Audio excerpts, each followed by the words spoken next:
Yang paling seru itu justru hidup sebagai perintis. Gak ada yang nunjukin arah, tapi justru itu letak asiknya. Ya, hidup ini tidak semudah cocoknya motivator. Nggak mudah. Gampang motivator bilang, kamu yakin pasti bisa. Gimana yakin pasti bisa? Kamu yakin nyampe ke utara, tapi jalannya ke barat. Lu yakin, seyakin-yakinnya ya kan gagalnya. Ya. Si pewaris dan perintis, siapa yang paling realis? Siapa ya? Ya, apapun itulah, mungkin adiknya ini belum pernah lihat lah. Maksudnya perlu lihat orang-orang di luar sana, ada yang masak telur 1 dicampur sama tepung 25 sendok itu biar bisa ngembang gede. Dia masak pagi itu biar bisa dimakan sampai malam. Ada nggak? Ada di luar sana. Banyak malah. Tapi ya udahlah, nggak apa-apa lah. Dan ngomong-ngomong soal pewaris dan perintis, itu yang mau kita omongin hari ini. Karena video kita akan ngomongin soal kisah hidup perintis sesungguhnya. Dan siapa yang nyangka kalau kehidupan yang menunggunya adalah takdir seorang pewaris. Tapi tenang aja, bocah satu ini akan membuktikan seperti apa susahnya mulai dari bawah sampai kehidupan memberinya kejutan yang manis. Penasaran? Jadi begini ceritanya.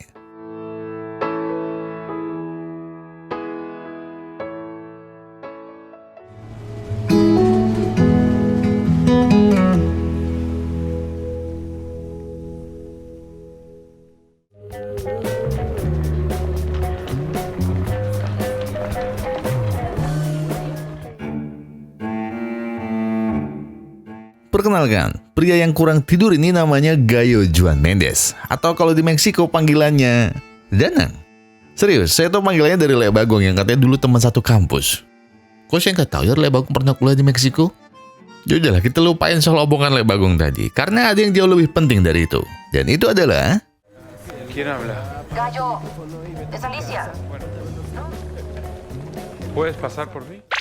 Klasik. Kabur dari realita. Kayak saya. Enggak, maksudnya bukan...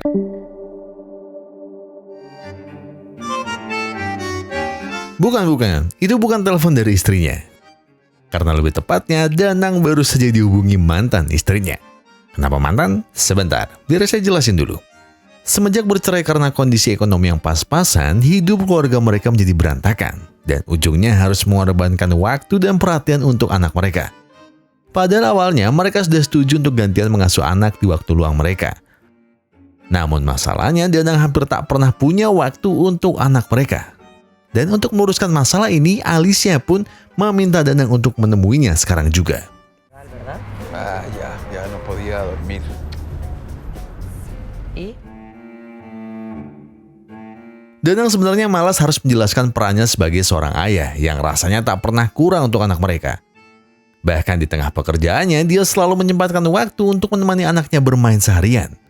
Alicia menjawabnya iya, benar. Tapi tidak untuk semuanya. Dibanding Alicia yang selalu sabar mengurus anak mereka, mengapa Danang justru menitipkan anaknya ketika Danang berkata bahwa ia punya waktu untuk merawat anaknya? Jika benar Danang adalah ayah yang baik, mengapa Danang selalu beralasan punya pekerjaan yang lebih penting daripada menjaga buah hati mereka? Mau bagaimanapun Danang berkata kalau ia selalu menyempatkan waktunya, buktinya dalam setahun ini, mengapa Danang hanya punya waktu 4 kali bersama anak mereka? Apakah Danang tidak menyayangi anaknya? Gallo. Demi membuktikan bahwa Danang adalah sosok orang tua yang baik untuk Benny, maka hari itu juga ia pun ingin menghabiskan waktu seharian bersama Benny. Setelah menjemput Benny dari rumah sahabatnya Diana, Danang merasa terharu. Karena walau jarang bersama Benny, di dalam hatinya, Danang sebenarnya rindu bisa bermain bersama anaknya lagi. Namun karena tekanan pekerjaan, sikap Danang seakan terlihat tak peduli. Pertama, Benny harus kecewa setelah tahu bahwa kamarnya sudah berubah menjadi gudang. Kedua, di saat Benny ingin makan pizza, ayahnya justru membelikannya sushi 10 ribuan depan Indomaret. Dan terakhir, saat Benny hanya ingin bertukar cerita dengannya, lagi-lagi Danang justru mengabaikannya. Oh, claro que yo confío en ti. Oye, hay que... O sea, no, hay que... Agar seperti ayah yang bertanggung jawab, Danang pun mengantar Benny ke sekolah untuk pertama kali. Meski ingin mengobrol lebih banyak, entah mengapa Danang hanya bisa melepas Benny begitu saja. Walau terlihat necis bersama mobil keren, kalian jangan salah sangka dulu. Karena yang perlu kalian tahu, Danang bukanlah pria yang tajir melintir. Terus mobilnya dari mana? Nah, buat yang belum tahu, mobil Danang adalah hasil tabungannya bersama Alicia selama 10 tahun sebelum mereka berpisah. Sebagai karyawan biasa, hidup Danang sudah terbiasa mengikuti perintah atasannya. Dan karena itulah hidup Danang sangat bergantung dengan seberapa banyak target perusahaan yang bisa ia penuhi. Tak terkecuali tugasnya malam itu, yang tak bisa ditinggal. Namun masalah Danang harus datang ketika Alicia ingin membicarakan hal penting di saat ia sedang shift malam. Tapi karena Alicia bilang bahwa ini menyangkut Benny, maka terpaksa Danang pergi sebentar menemui mantan istrinya. Di sebuah kedai sushi murah langganan Danang, Alicia kembali mengungkit masalah mereka lagi. Atau lebih tepatnya, Alicia ingin bilang bahwa Danang benar-benar tidak mau berubah. Dari Benny, Alicia tahu bahwa Danang masih mengabaikannya seperti bukan darah dagingnya sendiri. Di situ Alicia tiba-tiba bertanya, apakah Danang tidak mencintai Benny? Di sana Danang jelas tersentak dengan pertanyaan Alicia.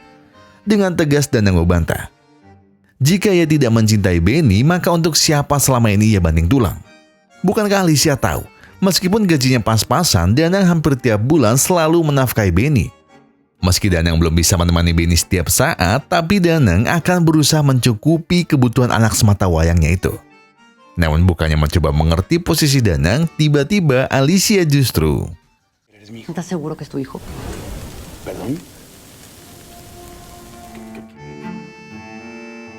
Danang jelas tak mengerti dengan perkataan Alicia, atau lebih tepatnya masih tidak percaya. Namun ketika ia ingin bertanya apa maksudnya, tiba-tiba...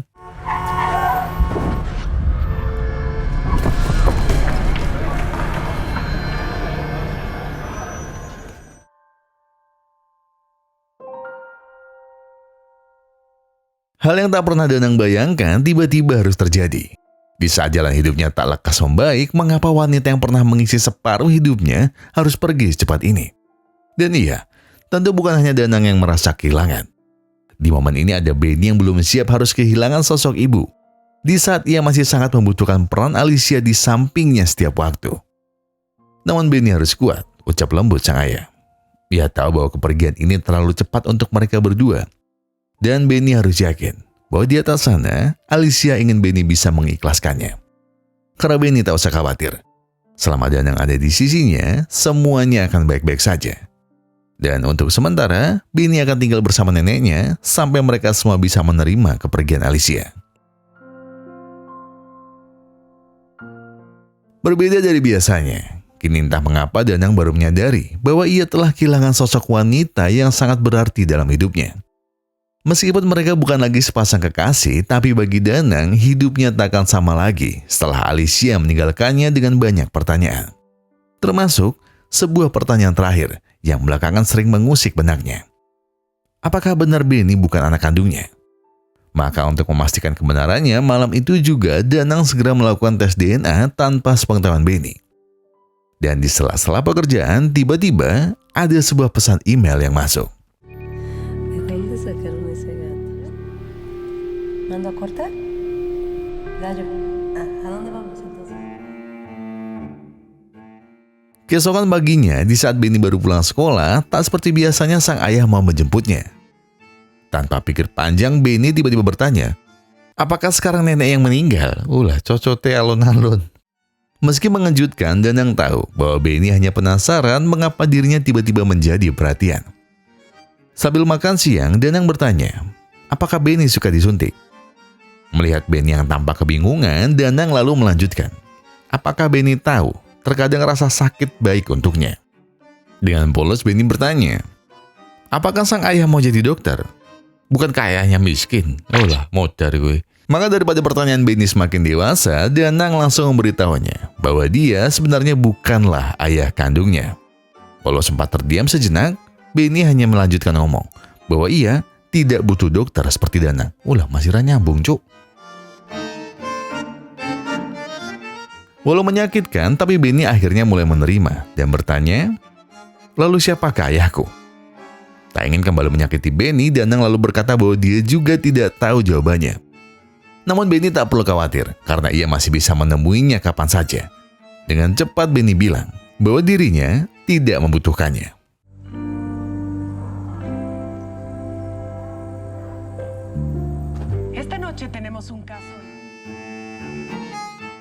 Jika waktu dan nasib baik mau berpihak pada Danang, mungkin segala hal buruk tak akan terjadi. Dan persis seperti itulah nasib Danang yang kian memburuk.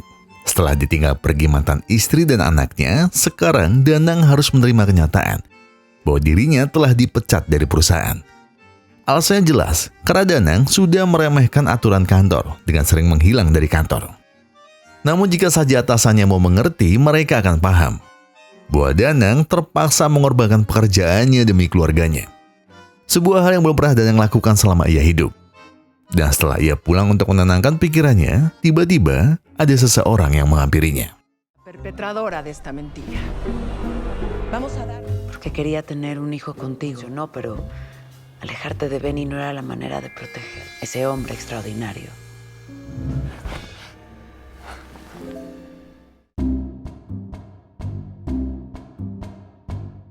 Iya, ternyata itu hanya mimpi. Sebuah mimpi yang tiba-tiba menghidupkan lagi sesuatu di dalam hatinya. Dan hal itu adalah cintanya pada Benny. Meski terlambat, Danang ingin menebus kesalahannya pada Alicia dan Benny selama ini. Walau tak mungkin bisa mengembalikan semuanya, tapi Danang yakin dengan keputusannya kali ini. Jadi keesokan harinya, Danang sudah memutuskan untuk menjual rumahnya untuk mencari pekerjaan lagi. Dan sisanya akan ia gunakan untuk menolong Benny. Keesokan paginya, Danang segera mendatangi mertuanya untuk menemui Benny. Namun ketika ia baru sampai, Danang langsung diusir. Karena selama ini, Danang selalu menelantarkan mendiang putrinya dan juga Benny. Tapi saat Danang akan memberitahu yang sebenarnya, tiba-tiba...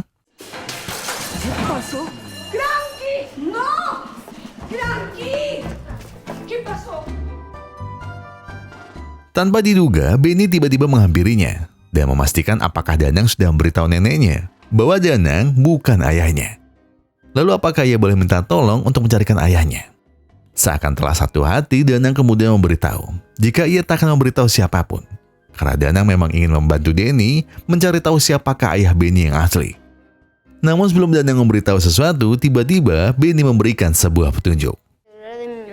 ¿Y qué quieres que haga con eso? Revisar un triangulito, como una casita. A ver, hey.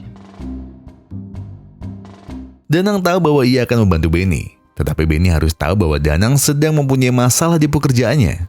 Dan mungkin saja ia akan sering meninggalkan Benny lagi. Namun tanpa diduga, Benny tiba-tiba menyadarkan Danang dengan perkataan anak kecil yang polos. Yo no tengo ni papá, ni mamá. Eso es un problema. Cuk, sangare. Nice. Oke, mari kita masuk ke target pertama, Federico Alcantara. Di pesan terakhirnya, Rico pernah menulis bahwa ia ingin sering menemui Alicia di angkringan terdekat. Dan lebih dari itu, dia juga bilang ingin melihat detail lekuk tubuh indah Alicia lebih dari orang lain melihatnya. Dan terakhir, dia juga berkata, "Aku akan membayar semua tanggung jawabku atas apapun yang menjadi milik kita." Maka tanpa perlu waktu lama, Danang tahu pasti dialah ayah Benny. Namun sebelum itu, Benny telah menyiapkan 2 walkie-talkie untuk mereka berdua. Seperti tidak asing, Danang lalu bertanya, dari mana Benny mendapatkannya? Dengan sedikit kesal, Benny bilang bahwa Danang memang pelupa. Apakah Danang tak ingat bahwa itu adalah hadiah darinya sendiri ketika Benny baru sembuh dari amandelnya? Digo, están buenos, ¿no? Tienen, no sé, como de buena calidad. ¿Tienen buena señal o qué? Dan tak lupa, Benny lalu memberitahu bahwa ia punya nama untuk walkie-talkie-nya. Dan sebelum Benny mengatakan namanya, Danang tahu bahwa namanya adalah Bio dan Pauline. Bio dan Pauline? Kayak nama, ya lah cocok deh. Walau nama walkie-talkie mereka Wagu dan Gempal, namun Danang seketika teringat tentang kenangannya bersama Benny saat semuanya masih baik-baik saja. Hingga sampai suara Benny tiba-tiba menghilang. Dan ketika dicari, ternyata Benny menemukan sebuah tanda.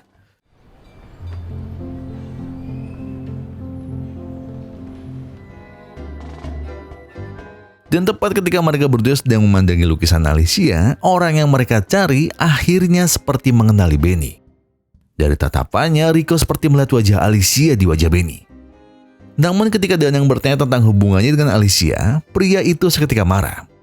Baginya Alicia adalah model terbaiknya, dan mereka berdua tak memiliki hubungan apa-apa. Lagi pula sebelum menuduhnya, apakah mereka pikir seniman sepertinya menyukai wanita? cowok.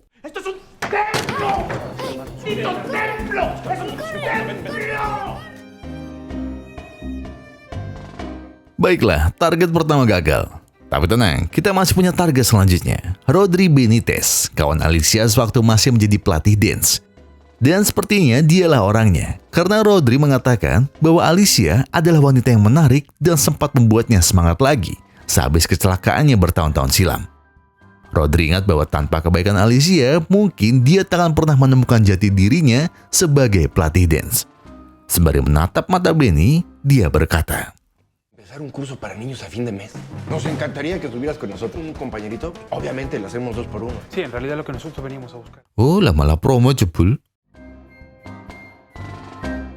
Oke, kita masih punya kandidat terakhir. Dan orang itu adalah Eric Rubin. Seorang influencer yang pernah Benny lihat sedang memeluk ibunya saat Eric berkunjung ke sekolah Benny. Namun sepertinya mereka salah, karena bukannya mendapat jalan keluar, Danang justru harus dihadang oleh ajudannya. Dan sempat dikira fans Eric yang ingin memeluknya. Tapi dari situlah justru timbul masalah baru.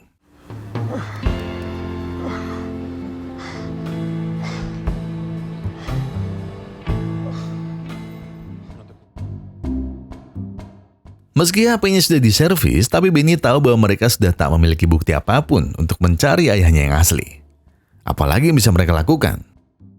Sambil menenangkan Benny, Danang pun berkata bahwa dia masih bisa menggunakan HP-nya yang kayaknya belum dicas ya Nang ya. Tapi ya nggak apa-apa, karena Danang sudah menyiapkan yang lainnya. Jadi begini, setelah barang bukti mereka rusak, Danang ingat kalau mereka masih punya Diana, sahabat Alicia selama 30 tahun lebih. Dan tak mungkin Diana tak tahu semua cerita Alicia. Tapi karena Danang tak akrab dengannya, ditambah Diana yang mungkin saja berbohong, maka Danang sudah memanggil teman dukunya yang bisa menghipnotis Diana untuk berkata jujur. Tapi semuanya jadi berantakan ketika Diana tidak mempan diguna-guna. Namun sembari Danang berusaha menjelaskan dan mencari cara agar Diana mau jujur, tiba-tiba ¿Sabes quién es mi papá?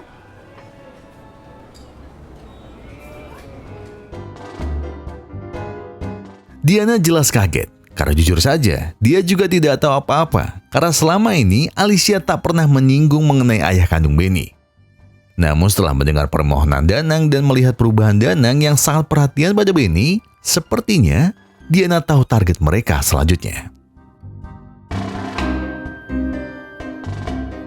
Di rumahnya, Diana memberitahu bahwa Alicia punya seorang psikolog yang pasti pernah mendengar semua keluh kesah curhatan Alicia.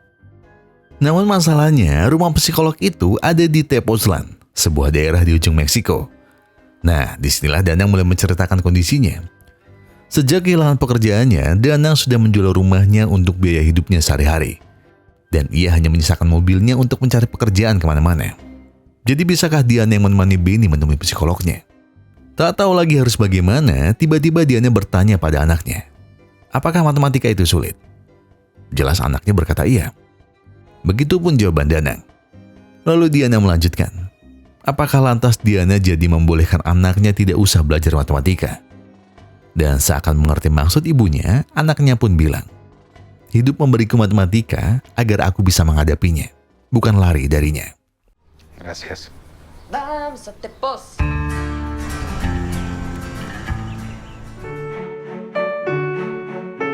Di perjalanan, Danang dan Diana lalu menjelaskan pada Benny bahwa mereka akan jalan-jalan sambil mencari ayah Benny. Dengan polos Benny bertanya, apakah mereka bisa bersantai sejenak sebelum menghabiskan waktu bersama? Karena Benny belum pernah bersama Danang sedekat ini. Mendengar itu, Danang hanya bisa mengangguk dan tersenyum. Melihat kehangatan yang jarang terjadi ini, Benny lalu bertanya, apakah mereka bisa bertemu alien di sini? Walau sempat kikuk mendengar pertanyaan Benny, Danang bilang, setelah menemukan ayah Benny, Danang berjanji akan mengajak Benny menemui alien bernama Beta. Tapi sebelum itu, mereka harus menemui seorang psikolog.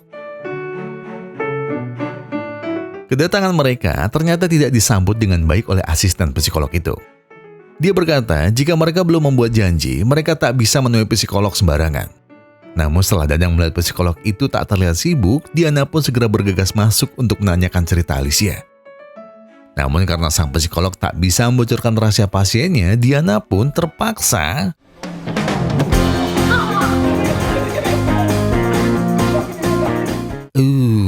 perihnya sampai sini. Walau Diana sudah melakukan semua cara untuk menginterogasi, tapi hasilnya masih nihil. Menyadari bahwa kondisi belum memungkinkan untuk mencari jalan keluar, Danang pun ingin mengajak mereka bersantai sejenak sebelum melanjutkan pencariannya lagi. Benny benar, ternyata Danang juga baru menyadari bahwa selama ini mereka sama sekali belum pernah sedekat ini. Dan di momen inilah Danang merasa bersyukur karena ia bisa kembali dekat dengan Benny. Walau sebentar, tapi Danang tahu bahwa ia takkan bisa sedekat sekarang jika bukan karena masalah ini. Seakan tak mau menyanyiakan kesempatan, Benny pun bertanya, bagaimana bentuk alien bernama Beta dan kapan mereka bisa menemuinya. Dengan antusias, Danang bercerita bahwa Beta adalah alien yang memiliki antena perak di atas kepalanya. Katanya dia suka menemui anak laki-laki yang penurut.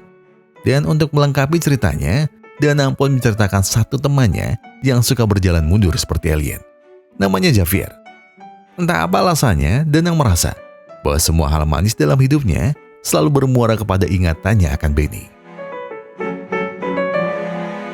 Tak terasa malam pun tiba, dan itu berarti sang pangeran kecil harus beristirahat. Sebelum memejamkan mata, Benny berkata bahwa ia senang karena akhirnya bisa bersama Danang seperti dulu. Bahkan Benny merasa kalau semua masalah yang menimpa mereka mungkin adalah cara semesta untuk menyatukan mereka kembali. Meski keluarga mereka tak selengkap dulu, Benny merasa jika kehadiran Danang adalah anugerah terindah dalam hidupnya. Dan untuk itu, Benny tiba-tiba bertanya, apakah mereka bisa sering bersama dan menetap di sini saja? Belum sempat Danang menjawabnya, Benny sudah terlelap dengan wajah penuh damai. Ternyata bukan hanya Benny yang bisa merasakan perubahan dalam diri Danang. Tak disangka Diana juga merasa demikian. Sebelumnya, Diana merasa bahwa Danang adalah pria tak bertanggung jawab. Namun setelah Diana tahu bahwa Alicia menyembunyikan masalah ini, Diana paham bahwa Danang tidak seburuk itu. Bahkan Diana tahu bahwa Danang adalah ayah yang perhatian setelah memberikan walkie-talkie itu untuk menggantikan 2 kaleng bekas yang pernah Danang buatkan untuk Benny sewaktu kecil dulu. Di sana Danang juga bercerita bahwa masalah utama keluarga mereka bukan hanya soal tekanan ekonomi. Lebih dari itu, Danang merasa bahwa Alicia seperti tak mendapatkan apa yang dia cari dari dirinya. Hingga sampai akhirnya Danang tahu bahwa Benny bukanlah buah hatinya. Namun semua itu bukan masalah lagi. Karena seiring berjalannya waktu, Danang justru merasa kalau Benny adalah kepingan terakhir yang akan melengkapi hidupnya. Sekarang niat Danang hanya satu, yaitu merawat anak yang Tuhan titipkan untuk ia jaga. Tapi niat itu harus berubah setelah Danang mendapat sebuah panggilan tak terduga. Quería avisarte que conseguí los derechos para Celebrities en Tosha. Lo voy a programar en vez de lo mejor del mundo. Mi equipo legal se va a poner en contacto contigo.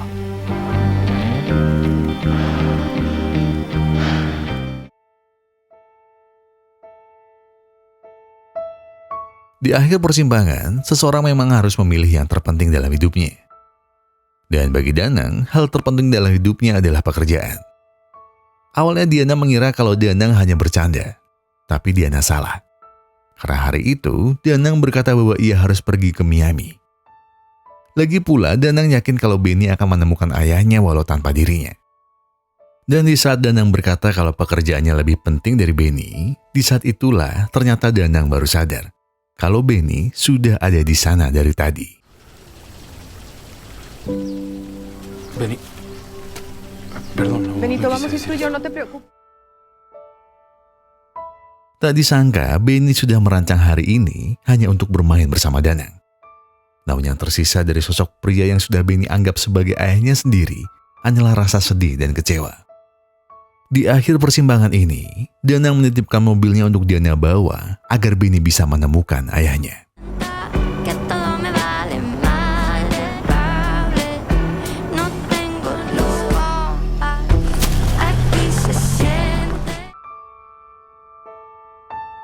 Ayah, iya.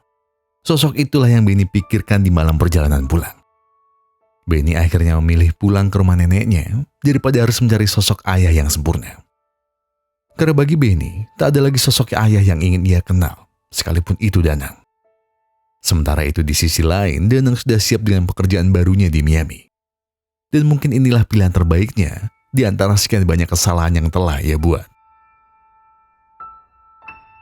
Namun di saat ia hendak berangkat, tiba-tiba Danang malah bertemu Xavier, sahabat lamanya yang sempat ia ceritakan pada Benny.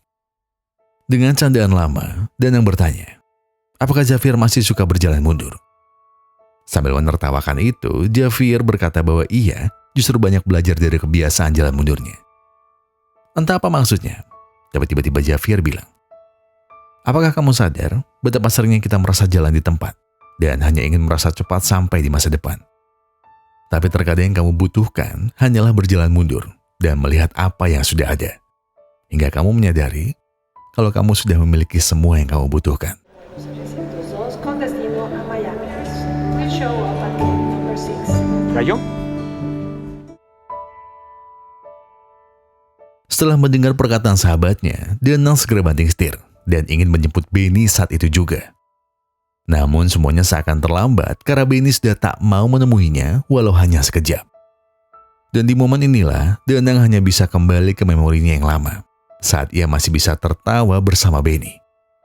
Tetapi tepat di sudut ingatannya, tiba-tiba Danang teringat sesuatu. Maka saat itu juga, Danang pun segera menjemput Benny ke sekolahnya. Meski canggung dan takut ditolak, tapi Danang tetap ingin memperbaiki hubungan mereka lagi dan berharap Benny masih mau memberinya kesempatan walau ia bukan ayah kandungnya. Tapi bagi Danang, Benny adalah segalanya. Dengan tatapan penuh haru, Danang meminta maaf karena ia sudah egois dan tidak memikirkan perasaannya. Danang meminta maaf dari hati terdalamnya sebagai seorang teman, seorang sahabat, dan mungkin sebagai seorang ayah. Danang tahu dia salah dan sudah melukai hati Benny. Namun jika ia masih diberi kesempatan untuk menebus kesalahannya, maka Danang tahu di mana mereka bisa menemukan ayah Benny. Seraya menatap dalam mata Danang, Benny akhirnya mengatakan sesuatu. Pasa por mí a las 12 a la casa de mi abuela.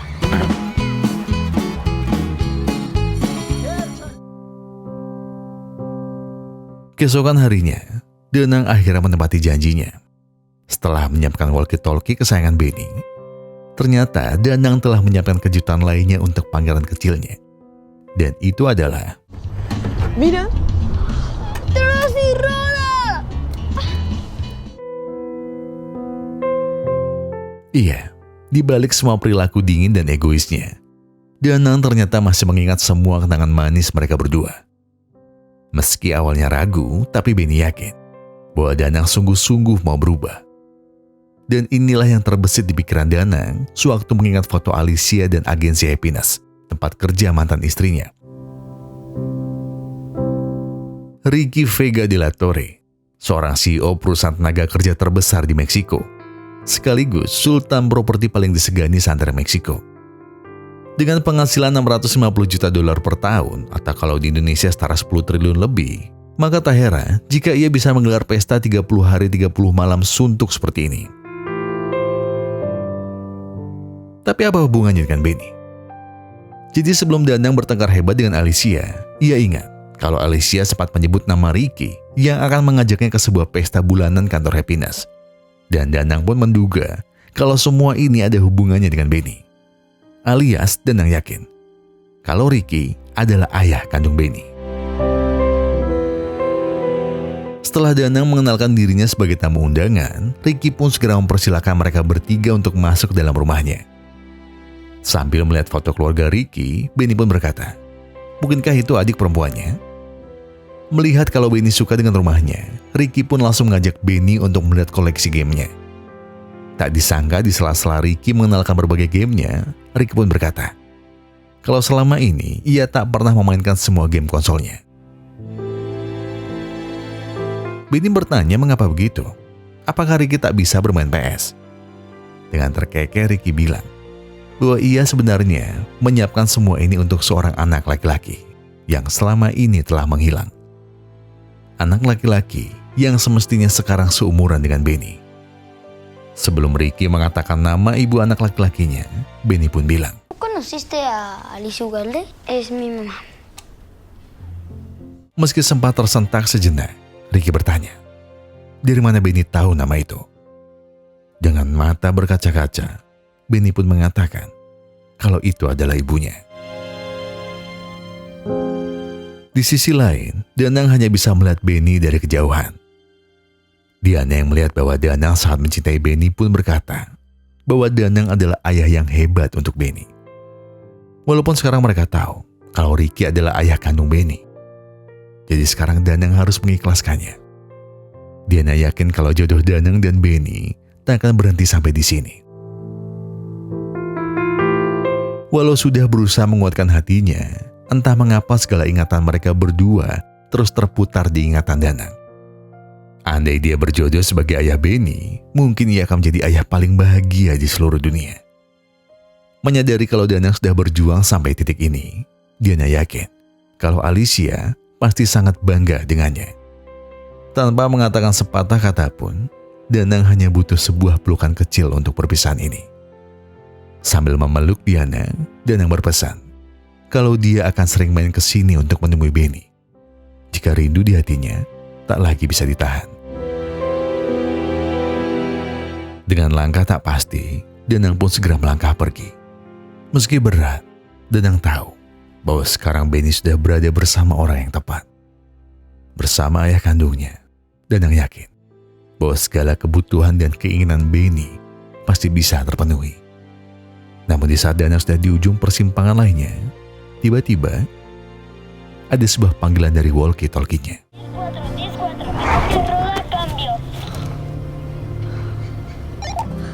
Sambil menunggu suara Benny, Danang tak percaya bahwa Benny akan kembali lagi ke pelukannya. Di dalam mobil, Danang jelas kaget. Mengapa Benny kembali? Bukankah Benny sudah menemukan ayah kandungnya? Sebelum mengungkapkan isi hatinya, Benny pun menjawab, mungkin benar bahwa Ricky adalah ayah kandungnya. Tapi bagi Benny, Danang adalah satu-satunya ayah dalam hidupnya. Walau Benny tahu kalau ayah kandungnya bisa membeli seluruh dunia, tapi Benny tak butuh itu. Mungkin benar, Ricky punya harta tak terhingga. Dan bagi dunia, itulah yang harusnya Benny cari. Tapi tidak. Tidak, sebab bagi Benny, satu-satunya harta yang ia miliki hanyalah Danang. Karena sekali lagi, pada akhirnya, satu hal yang Benny butuhkan hanyalah kasih sayang Danang. Meski selama ini Danang merasa perjuangannya tak seberapa, tapi Benny tak peduli. Sebab faktanya Benny sudah sangat bahagia karena ia punya seorang ayah seperti Danang. Meski Benny tahu Danang bukan ayah yang sempurna, namun di dalam hatinya, hanya ada satu nama ayah yang takkan bisa tergantikan oleh siapapun. Dan nama itu adalah Danang. Kalau kata Le Bagong, dunia ini terlalu sempit jika diisi oleh onde-onde dan martabak manis. Karena katanya, hidup paling nyaman kalau diselimuti kekayaan. Ya, apapun lah maksudnya lah. Tapi mungkin maksudnya Le Bagong tuh gini. Dunia ini terlalu sempit jika diisi oleh keinginan mata yang gak ada habis-habisnya.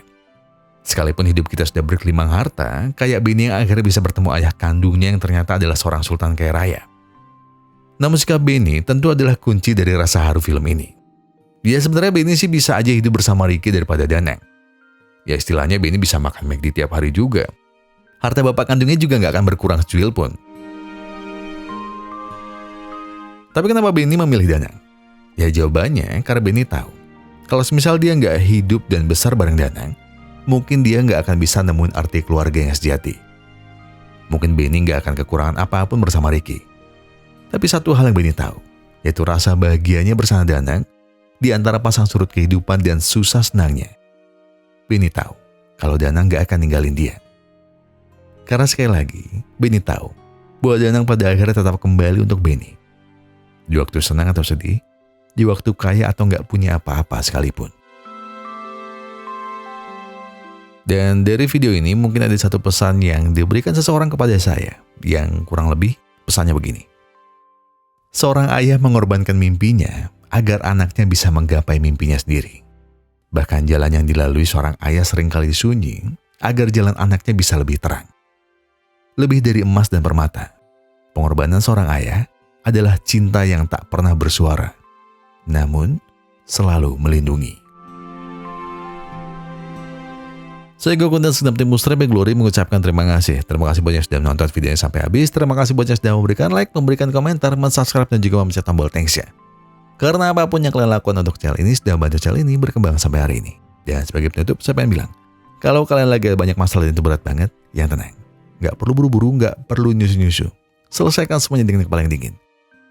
Jadi sekarang tarik nafas, buang, tenggak kopinya, ambil korengnya, dan sebatin aja dulu.